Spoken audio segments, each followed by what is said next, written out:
Yan yung favorite mo, Sid. Sabi mo gusto mo ng crab eh.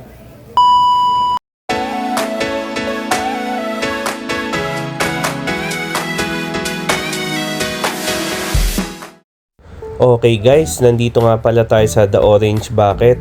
Dito lang yan sa Pasay, sa may Double Dragon. Nag-crave kasi yung asawa at anak ko ng seafoods, kaya dito kami pumunta. Bago pumunta ng airport, pabalik ng US dahil back to work na naman tayo. Eto na nga si kuya at saka si ate, dalang order namin. At syempre, eto ang kakainin ko, ang pork barbecue ribs. Dahil hindi naman ako masyadong kumakain ng seafoods dahil sa aking allergy. Meron na din pala siyang kasamang salad at saka crab and corn soup.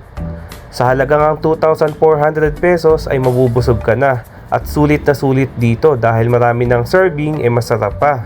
Meron na nga palang kasamang kanin dun sa package na in-order namin. At eto na ang specialty nila na niluto pa sa Cajun sauce, kaya talagang gaganahan ng asawa at anak ko dito. Ito nga palang package na in-order namin ay hindi ko nakita sa online website nila. Nung dumating lang kami dito, siguro nakapromo sila kaya may baby back ribs. Ayan nga't ganadong-ganado kami kumain at halos hindi na namin maubos sa sobrang dami. Kaya kung naghahanap kayo ng affordable at masarap na seafoods, dito lang yan sa The Orange Bucket, dito sa Double Dragon sa may Pasay.